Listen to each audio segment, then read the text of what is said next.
Hello, ladies and gentlemen, and welcome back. Well, the question everybody's asking right now is, have we started to see the fall in markets again? The most important level of 2022, the trend line here on the S&P 500, has shown weakness again. At the same time, we've had dumb money inflows that were spiking to new highs. And each time this has happened, a bad thing has occurred, sometimes in the vicinity of well over 20% on markets in terms of decline. We don't expect necessarily that much right now, but what we do need to discuss is some of the key points that you need to be watching in markets around the world, including stocks, commodities, and cryptos. So join us as we take a look at everything that's under the hood and why we need to be a little bit concerned about some of the signs that we're seeing.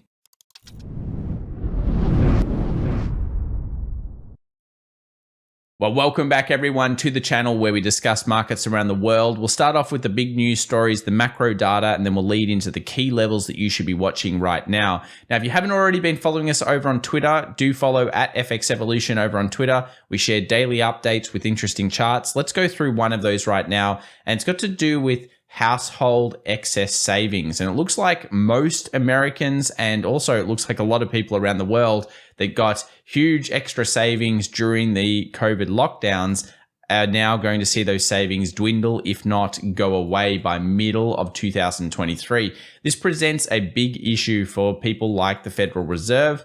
And what we're also seeing is a very scary thing, which is credit card debt increasing. We've shared that chart on this channel before. Now, what this really tells us is that probably something is going to break in 2023.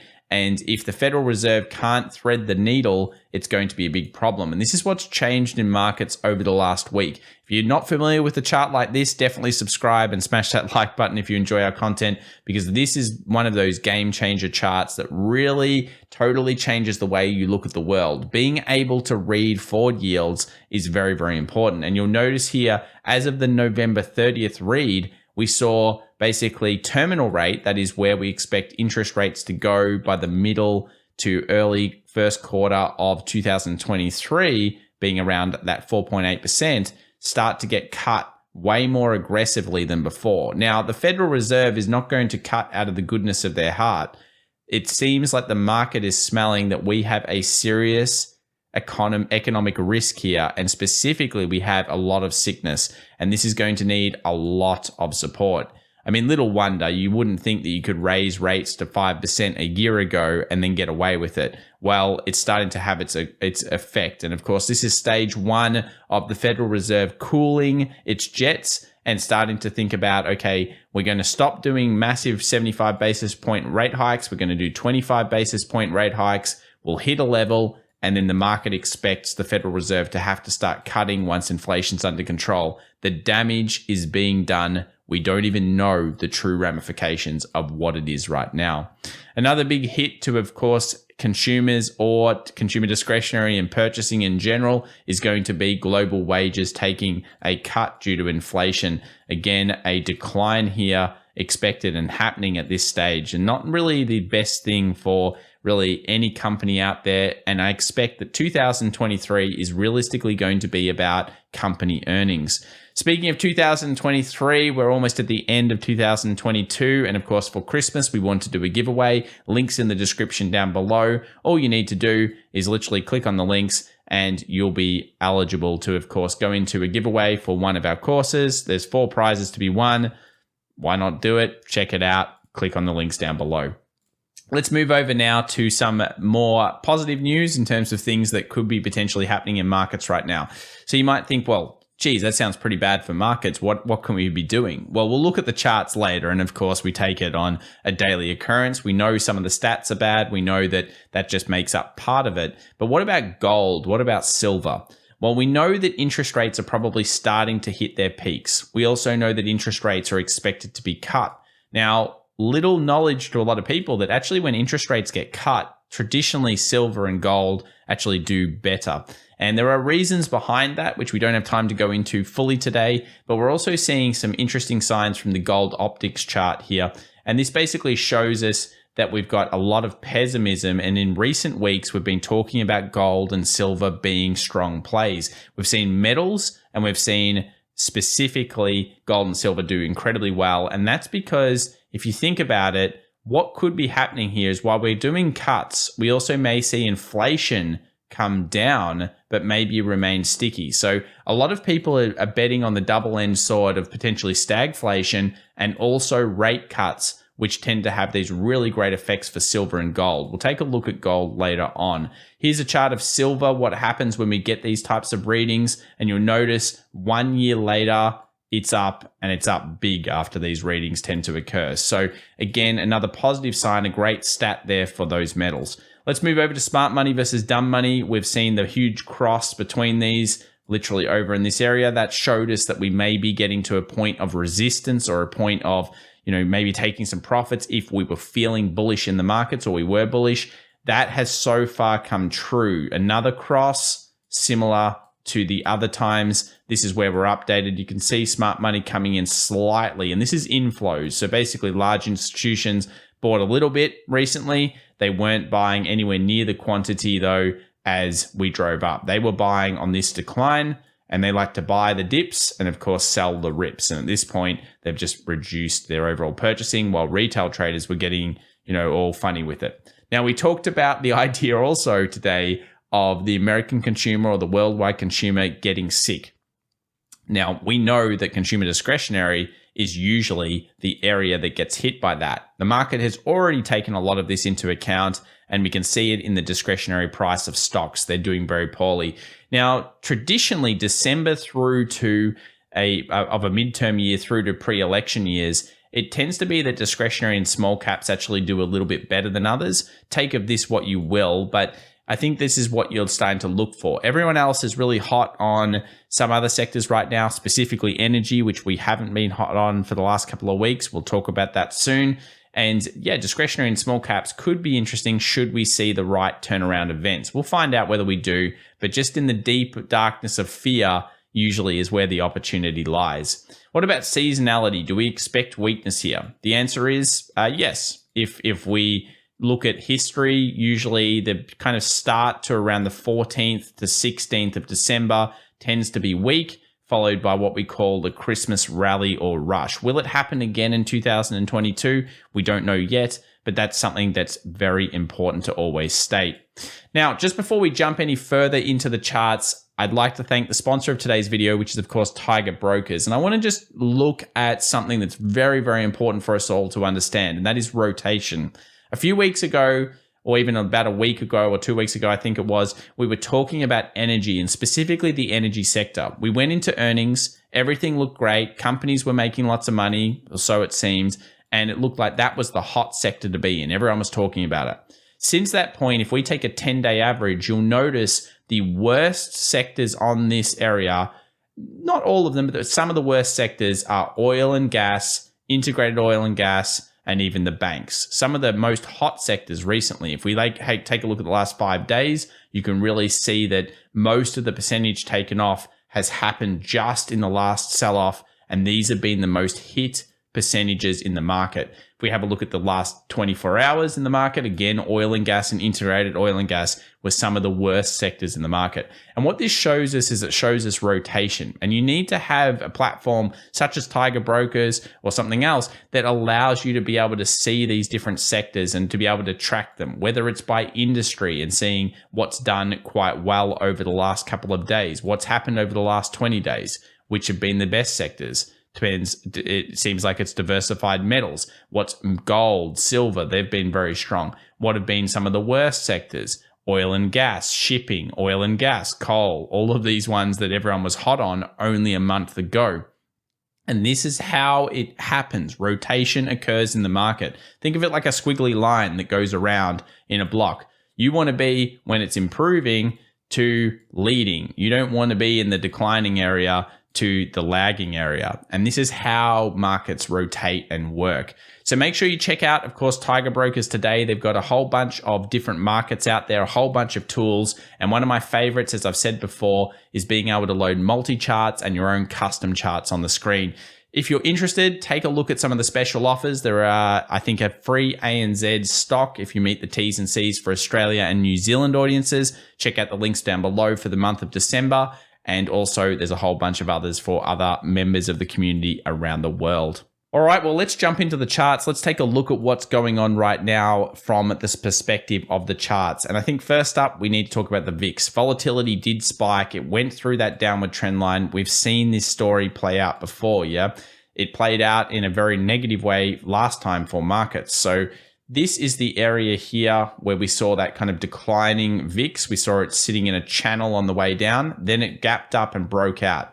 This time round, declining on the way down and hitting this high. I'd like to see another spike of the VIX, but I know a lot of you, I've seen the comments down below, a lot of you were betting on the VIX spiking off 20, and of course it was a good level. I mean, it was a very consistent level. Now, does it have the follow through action? That's the question we ask ourselves. Last time this happened in a way such as this, we were in the global financial crisis, and actually it ended up being there was a black swan event. We all remember there was bad times if you've been trading around those markets. And we're not saying that it's necessarily this, but it's a very similar thing. A lot of 35 VIXs, a lot of 20s, the calm before the storm, and then all of a sudden that capitulation that happened on markets. Will it happen again? It's more of a guess than anything else, but certainly a very interesting similarity with that global financial crisis back in 2008-9. What about PCC? What are the options telling us? Well, we saw a little bit of extra puts, but nowhere near the normal level of put increases. And I think that's really important. We don't want to see puts all the way back up here. We like to see lots of calls coming in because remember, if everyone's being bullish and buying tons of calls, that's great for if you have a negative sentiment on markets that's based on technical analysis and, of course, repeatable concepts. What about yields? Well, we already talked about yields and their declines. Let's have a look at the terminal rates here. This is the US 2-year. A lot of people will see this as a head and shoulders, left shoulder, head, right shoulder, and it looks like it broke below and potentially we're getting the turn. If the market's going to rally, it's actually probably at a fairly decent little rally point here, if not like a 37.50, which we'll talk about for the S&P 500 soon. And if you believe yields are going down, which they probably are, then that could be a positive catalyst. I think it's moved from killing inflation to how much damage are we doing and exactly what is happening to some of these businesses. A zombie company is going to need bailing. We don't know how it all looks. Remember, Credit Suisse still a very scary chart that we've had a look at many, many times over the last couple of weeks and months. Here is the April terminal rate. So this is the expectation of pretty much where we'll be in terms of yields. The market has been rising the last couple of days, so still saying that we need more. There's more work to do to stop inflation. 4.9% terminal rate, but this is where things really change. If we go to December of 2023, you can see a couple of rate cuts coming through, and by March of 2024, we've got even more rate cuts coming through. So effectively, it still looks like lots of rate cuts to try to support a sick economy that's been caused by the inflation and these high rates. What about high yield bonds going down with the market? Okay, that's definitely a plus. If you're a bear, you don't want to see high yields probably going up. But what you can do, and I've seen a lot of discussion about this, is people are talking about TLT and people are talking about bonds in general and saying, is it the best time now to own bonds? Well, there's a lot of cases to say possibly. If this all happens, and especially if we do see the Fed having to aggressively cut rates in the back of 23 and 24, that's going to be great for TLT. And in many ways, you could say risk-adjusted returns, potentially things like TLT and bonds could be where people are going. And we've seen those increases recently. This is a big deal in markets. And of course, this is what we have seen. Let's take a look in perspective. Let's see the forest from the trees here for TLT. It's down a lot. And I mean a lot. Like it fell from the top to the bottom, almost unheard of amounts, 48% down on TLT. At the moment, if it went back up there, that would be like a 66% return. We don't expect it to go up into these areas, but it's fair to say 120 or even 150 is possible, these 130 areas, if you're a longer medium-term investor. Did it get quite down to this 89, 90 area? No. But if you're a believer that yields are going to continue to get cut down, TLT is going to be one of the places that people like. They're treasury bonds. They don't like, high interest rates. They like lowering interest rates, and that's potentially what we're starting to see. That's why the money's been flowing into it. over the last couple of weeks. Let's move over to the DXY, the US dollar. Has it found strength? Yes, it actually has. And it stopped around this area after making that high, which we mentioned in the last video. And it's then found a bit of weakness and then started to rally fairly aggressively here. Now we know there's supply in here. It was a drop, it was a base, and it was a drop. And I want to mention that because this is often the time, the area that you want to trade. Now it already reacted to that base, so that's a tick, good short there. Markets then rallied back round.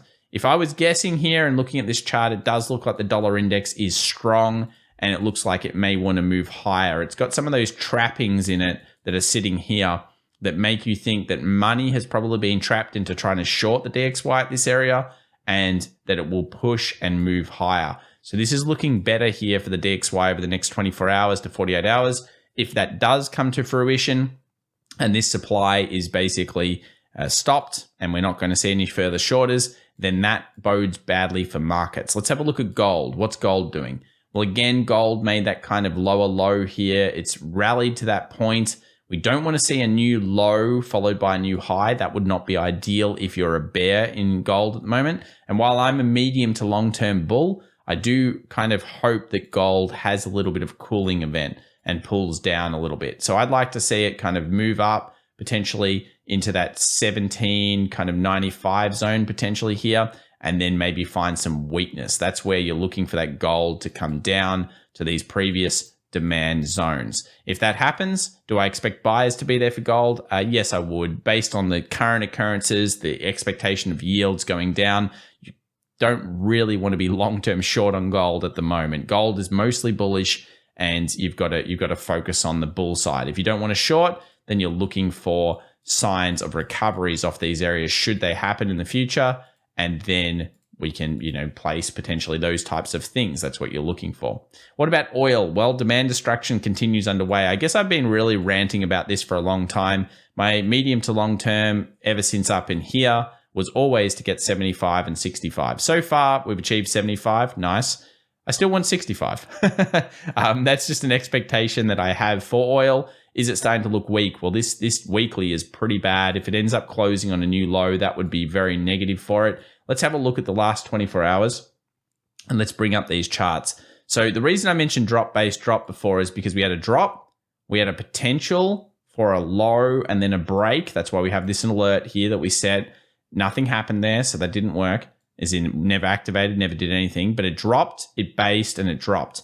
That means that if you get back to things like 77 and even where you can see the market move back to in the last 24 hours, this area here probably holds shorters. So there's not too much positivity coming through on oil. Even if we look at the daily, it closed near its lows. It wasn't a strong rejection week like it was over here.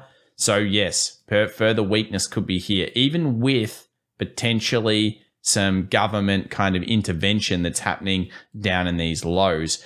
The next stop for the market could be all the way down back in here, 65 and 67. So be careful here with oil. And I'll tell you why when we go into the stocks, which we'll do so now. Let's have a look at energy. So energy stocks, I've been very negative on through what I believed was probably going to be distribution. We did see the signs of potential weakness here. We obviously thought about the short possibilities here, and the market has since gone weaker. Now, that's important because when we look at these charts, we're looking for that weakness. Now, you can see this now as potential distribution. Where's the expectation? Well, down here at the 80 is pretty key. If we look at some of the strongest stocks in the market recently, things like Exxon, again, another chart, you'll look at it now and you'll say, oh, that was obvious. But look, huge move, earnings, distribution, potentially weakness. Where do we expect it to get back down to? 197. This, again, doesn't necessarily bode super well for markets around the world. And while we may see recoveries here, and we'll talk about that soon, they may be short-lived due to the fact that some of these sectors could go lower. Let's now move over to some individual stocks. We'll look at Tesla first. Not bad. Held better than you'd think. It almost got down to our trigger alerts for potential buyers recommitting. We see the wick here, you see the long leg doji, the high, the low, the open, and the close. Clearly, it's at a indecision point or equilibrium point. If we scroll down to the smaller time frames, you can see that It still kind of looks overall weak though. It broke down, it moved up, and it closed at this level here. So again, further weakness could be happening for Tesla. Depends on the market, whether it can rally or not. I'm not super positive on this chart. Let's have a look at the weekly here just to check it out. So in the previous week, we got a huge rejection wick. Then we gapped above and we're currently red. If we get another red close, that doesn't bode well. And I've said it a few times, I could see compression happening on this stock down into these areas, which long-term investors may like quite a lot. You're not going to like that information, but we cannot ignore what this candle showed us. And that was a strong rejection of the buyers. When the buyers came in, they weren't met with a huge amount of confidence. Here's Apple, series of lower highs coming through, the biggest stock in the world. There was the shooting star. Here is weakness, new lows. That'll be important. But really, the weakness here for markets will be had if we get this alert, which is around that 133.60. A new break to a new low. That's going to be significant. We'll find out whether that does happen. What about some of the other things that we've seen in markets? Consumer staples versus, of course, discretionary. We're seeing discretionary weaken again.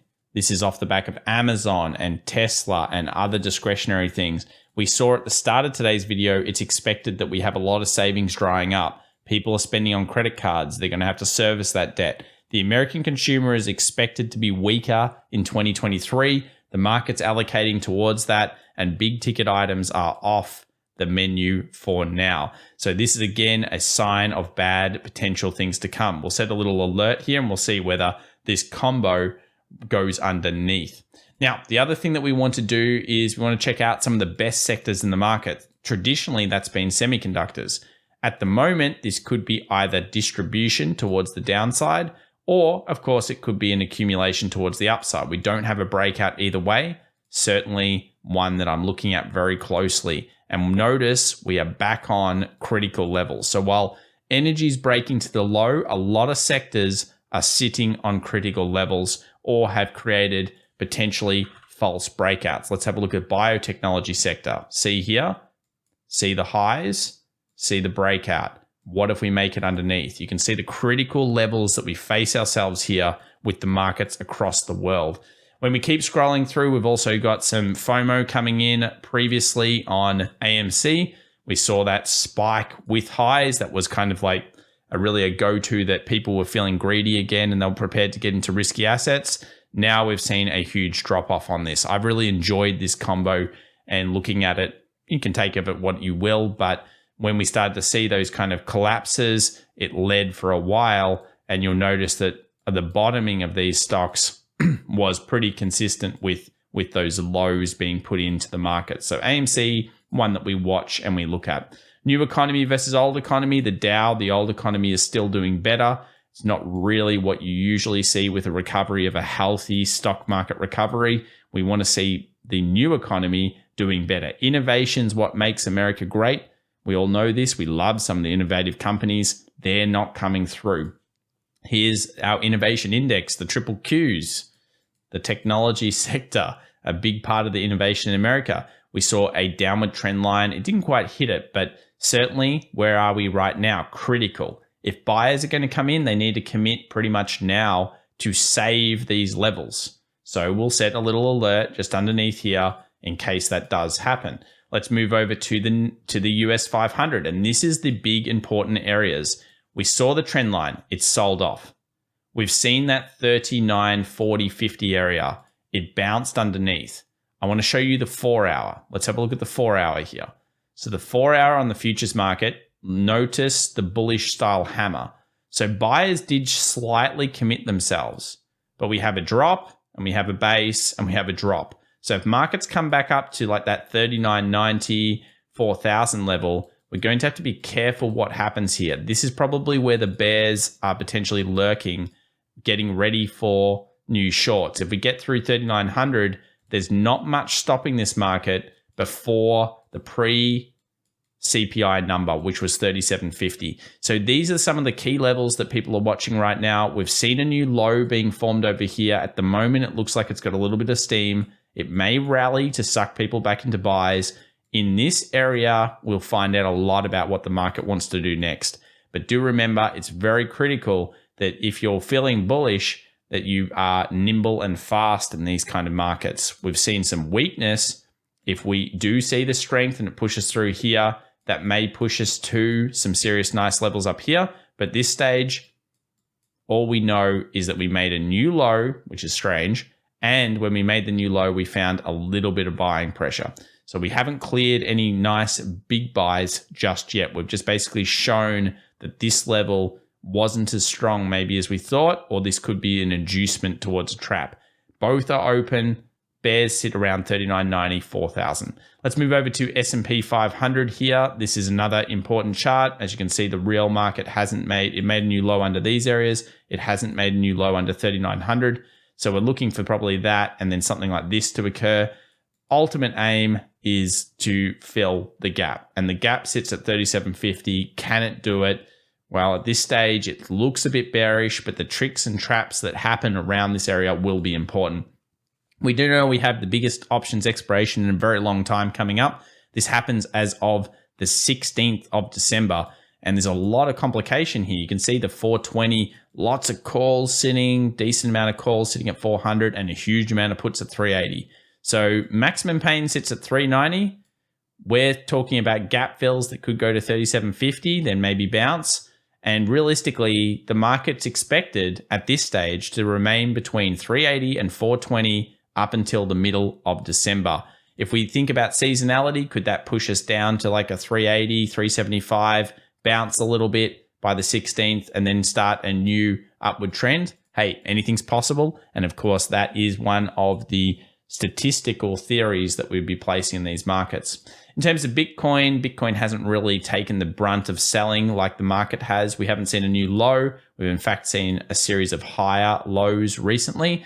That's a good sign for Bitcoin. It's just continuously bouncing off this level. Obviously, if that level's taken, or especially this alert down here sitting around the price of 16.7, that'll be a big level, and we'll find out whether it can hold that. So definitely stay tuned on Bitcoin. It's doing some things that could tell you that there's some buyers here, but yeah, again, new lows will not be what you want. And I think Bitcoin's very, very tricky at the moment when it comes to trading and investing. Well, investing's a bit easier, but trading definitely is quite difficult. Let's move through to the news for the week. There's not too much extra news coming out. The big one is going to be the core PPI and prelim UOM consumer sentiment, 8:30 a.m. and 10 a.m.